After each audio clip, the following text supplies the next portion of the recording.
Why are the Brothers Grimm so creepy?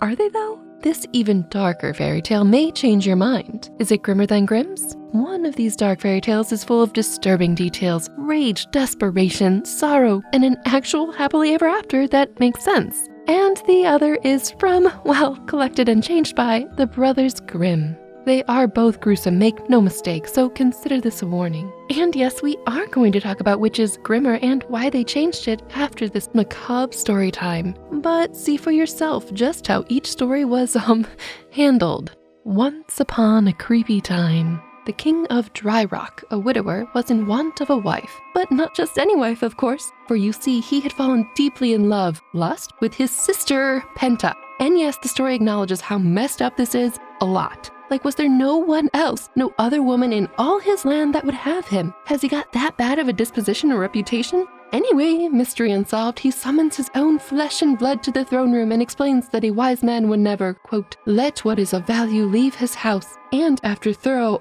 thought, declares that he knows her character, even though she is of the same breath as him, that she should be content to make this inlay with him and agree to marriage. Penta is stunned and turns every color of the rainbow in her confusion and repulsion, but thankfully she gives him a very colorful piece of her mind. Even if you've lost your mind, I don't want to lose my modesty, and I'm sorry you have the tongue to say those ugly and shameful things and that I have the ears to hear them. And am I your sister or cheese cooked in oil? These two ingredients do not mix, just like siblings shouldn't. And with that, and tons more words, she slams the door behind her, leaving her brother, humiliated, good, in her wake.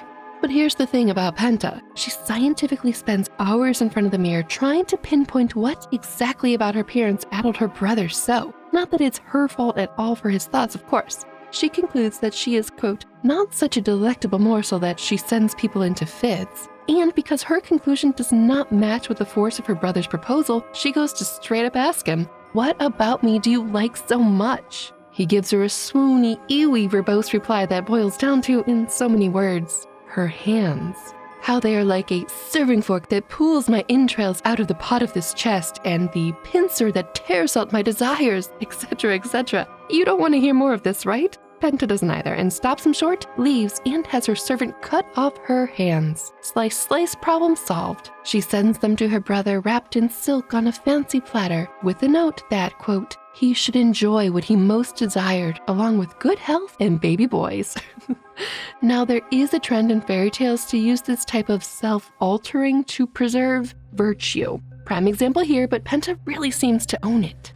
Anyway, the king, furious at his betrayal, has a chest tarred, Penta crammed into it, and thrown into the sea Perseus style. She's scooped up by some sailors who are very surprised, of course, but shocked at how beautiful she is, like the moon. The head fisherman takes pity on her and takes her home to meet his wife Nucia, remember her, who, jealous, of course because this is a fairy tale, forces her back into the chest and out to sea, where it's discovered by the king of Green Earth, who, when he, quote, saw a living beauty inside a coffin, believed he had found a great treasure, even if his heart wept for the fact that a writing box full of so many amorous joys had been found without handles. Yikes. Turns out he's married anyway, but gives Penta to his queen as a lady-in-waiting, where, to everyone's joy, she's able to use her feet to do all the sewing, needle threading, and even combing the queen's hair. She's loved like a daughter, until the queen is on her deathbed and beseeches her husband to please marry Penta when she passes. The king, of course, agrees, even though she has no love handles. What a guy. Queen dies, king marries Penta, and, grafts a baby boy onto her that very first night. Grafted, really? The king has to leave for Highcliffe, and 9 months later, Penta births a beautiful baby boy. The council sends a boat express with a message of joy for the king, but the ship gets storm-tossed and lands right on Nucia's island. It's fate! The captain tells the jealous woman about the new queen, the baby, and his letter for the king. Nucia, furious at Penta's even better fortune, gets the captain good and drunk, and when he's passed out, steals the note of glad tidings and forges a copy that reads, the queen has given birth to a wolf dog and that they were waiting orders about what to do. Yikes! The forgery is delivered, and the king, to his credit, replies with, quote, they should keep the queen in good spirits and that she should not have a dram of displeasure, since things like this happened by the license of the heavens, and a respectable man must not try to rearrange the stars. Very understanding king. But unfortunately, the captain heads back to Nucia's island where, after watering and feeding him, she replaces this note with, quote, "Burn the mother and son without a moment's delay." Seriously, Nucia? Fortunately, the kingdom, after reading this letter, decides that the king has lost his mind or is under a spell, because of course the queen is a pearl and the heir is a jewel. They opt not to burn her, but send the queen and babe out into the wide world, very much alive. Penta takes her little cucumber in her arms and starts off towards Torbid Lake, where dwells a powerful sorcerer who takes extreme pity on their tale of woe. Crying profusely, he vows to make her situation right, and meanwhile treats her like an actual true daughter, not a future potential spouse, finally. He decrees that anyone who comes to his court and tells of a misfortune will be given a golden crown and a scepter worth more than a kingdom. News like that spreads fast. People begin showing up with small tales about missing cheese and soap and youth, etc. Your basic sob stories. Meanwhile, the king of Green Earth returns home and discovers the ultimate misfortune: what happened to his wife and son. He is shown the falsified letters and sails right to Nucia's island, where he has her covered in wax and tallow and burned. Once on the high sea, who should he sail into but the king of Dry Rock? You know, Penta's creepy brother. He's on his way to Torbid Lake to tell his sob story, but before he can tell it, the king of Green Earth says, "While others measure their pain in teaspoons, I measure mine in bushels." There, my pain is worse, man. Anyway, they bond in their grief, never sharing what it is, and both sail to Torbid Lake to tell the sorcerer. Gotta win that scepter.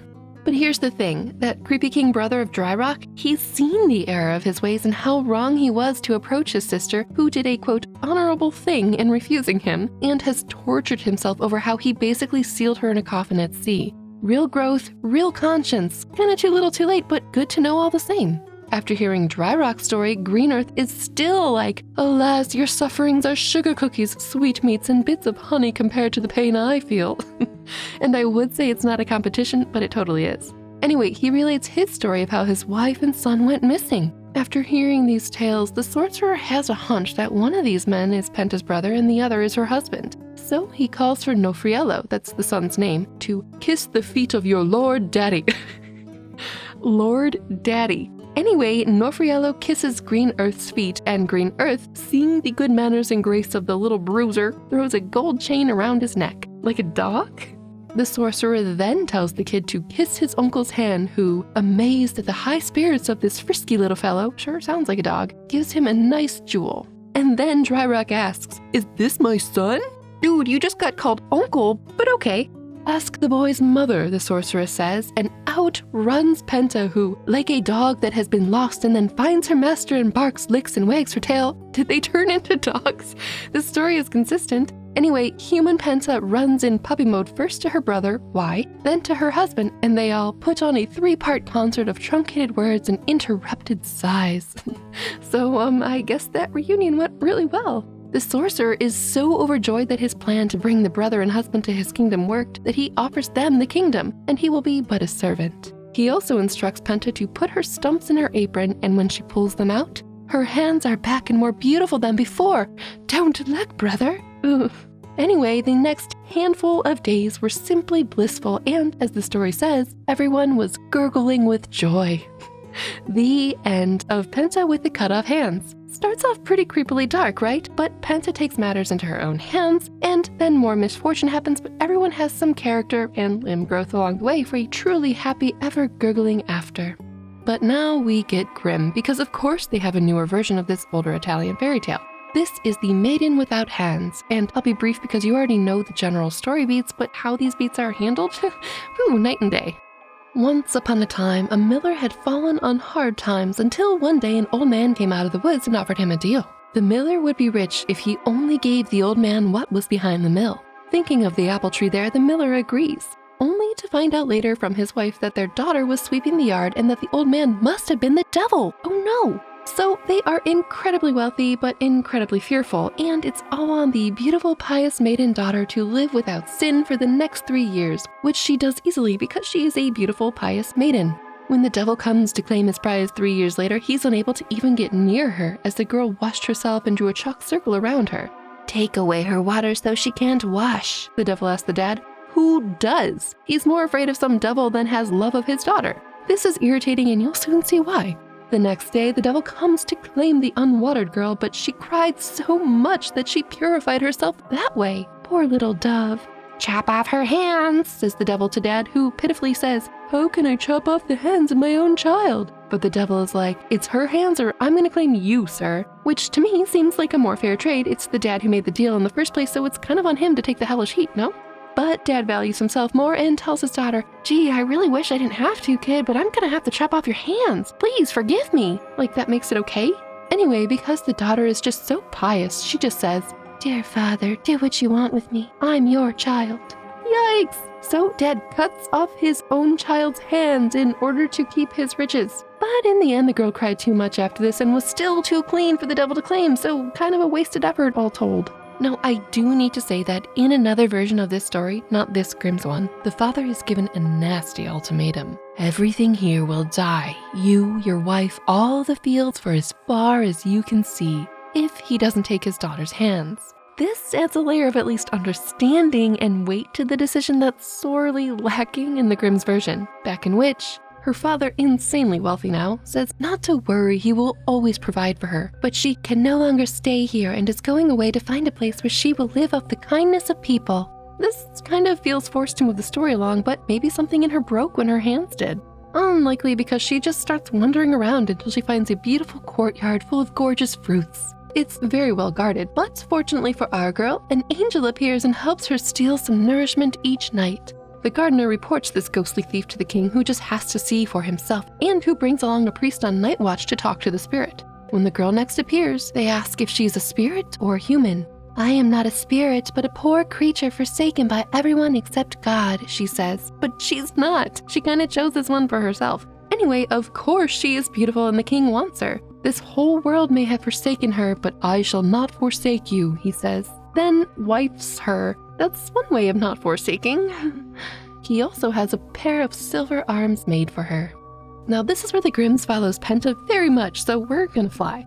The girl, pregnant of course, gives birth with the king away, and a letter of good tidings is sent to him. However, instead of the jealous Nucia playing tricks, we of course have the actual devil swapping letters in this story. He apparently has a grudge. The devil writes one way that the queen gave birth to a changeling, oh no, and then the other way that the mother and child are to be killed. It's the king's mother who decides that killing the queen and the baby is not right, and so sends them off into the wilderness. But of course, the pious queen prays to God, and the Lord's angel appeared before her and leads her to a cottage that says, "Free lodging for everyone." How convenient! The maiden innkeep, who's also an angel, takes care of the pair for 7 years. Oh, and her hands grow back.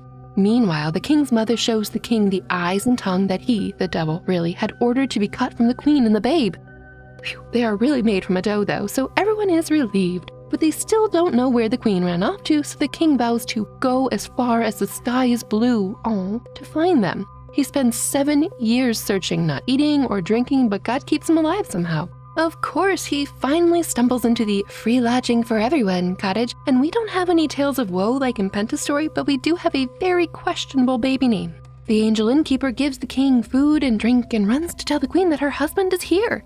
"Sorrowful," says the queen. Yes, that's what we went with for the baby's name. Sorrowful. "Pick up your father's handkerchief and put it over his face." The king wakes up and is like, "Who are you people?" The queen says she's his wife, but this can't be, he says, because his wife had silver hands. "Our merciful Lord, let my natural hands grow again," she says, and the angel ducks out to get the old silver ones to show him. They are all happily ever after and even have a second wedding to celebrate. The end. So all's well that ends well, I guess? But compared to Penta, this tale was so dry. Is that why we think the Grimms are the standard for dark fairy stories? Well, the Grimms tended to simplify stories in a way that wouldn't, quote, offend middle-class morality. But in doing that, took away all character motivation, and we're left with impersonal, creepy stories of dark things happening to mostly harmless children. Scholars note that the Grimms also reworked their versions of existing tales to fit the gender roles of their religion and time. Young girls were written to be unobtainably pious, obedient, and docile, and things happened to them. Just like the miller's daughter offering her hands to the devil-dealing father because she's his to do with what he will. Yikes! They rarely got to be inquisitive and brave. Grimm's girls are brave by accepting their hurtful circumstances and barely surviving. And the Grimms also inserted a lot of religious terms and concepts where there weren't any before, like angels, the devil, prayer, and piety is the ultimate goal. The Grimm's girl who they made sure to tell us was a, quote, beautiful, pious girl who lived through the 3 years in the fear of God and without sin. And she kind of just followed an angel for most of the story. She didn't actually overcome anything on her own, unlike Penta, who made her own tough choices, lived, and then eventually decided to forgive her brother. Additionally, using the devil as a scapegoat takes away any responsibility for the father acting wrongly from the outset. In the theme of piety and purity, the Grimms took out any mention of romantic happenings, of course, even consensual plot points, which makes a lot of the stories they collected and changed fall very, very flat. Her situation was awful, but Penta cutting off her own hands to spurn her brother's inappropriate advances was a huge character moment and power play. In Grimm's, there's rarely any flirting or courting, it's just kisses and then nearly always, a baby? But how? It's not just others' pre-existing fairy tales that the Grimms edited down like this. Even some of their own previously published tales got this stripped-down, romanceless, gendered moral treatment. And it seems like it was Wilhelm Grimm who did most of the changes. For example, in their 1812 version of Rapunzel, the girl gets to know her prince from afar, eventually falling in love and agreeing to hoist him up to her tower on her own hair. She decides this. There is romance, and even though she was never told about the birds and the bees, she figures that out, and her belly starts to show this, of course.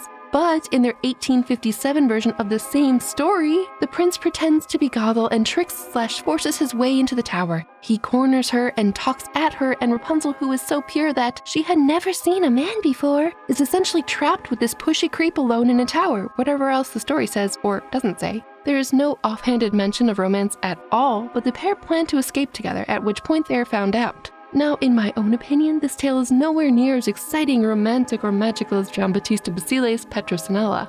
But one more thing, and this time with Snow White, and teaching readers about their expected functions in society. In the older version, after Snow White escapes the queen, the dwarfs take pity on her and persuade her to remain with them. If she could cook while they were away in the mines, that'd be nice. Now, in the Grimm's later 1812 version, they added quite a lot more to Snow's plate. If she's to remain with the dwarfs, they tell her she'll be expected to keep house, cook, sew, make beds, wash and knit, and keep everything tidy and clean, or no deal. Which, yes, that is a full-time job, and they still didn't protect her from the queen. Sheesh. But it really shows readers what exactly was expected of their place in that society at that time by certain people. And all these edits did make their work more approachable to the middle-class sensibilities, and therefore successful. Parents and schools alike gravitated to the stories as teaching tools. We still talk about them today because of how widespread they became. These edits do make the stories feel cold, nonsensically dark, and hopeless. But are they really darker than old fairy tales full of magic and colorful people? It depends. Absolutely yes in terms of lack of agency and dependence on being saved, but then again, no. Other fairy tales where the humans are the force of evil or good feel more plausible. And that makes them more realistic and thereby darker and scarier, and honestly more real and gritty and helpful for learning to navigate the world. Also more magical and fun for the most part. We need more fun in this world. But I hope you enjoyed these fairy tales, Giambattista Basile's Penta with the cut-off hands and the Brothers Grimm's The Maiden Without Hands. What was your favorite part of these tales? I loved how Penta is just so excited she basically turns into a puppy. But let me know in the comments below. And do subscribe so you won't miss the next dark tale coming out of the cauldron quite soon. Goodbye.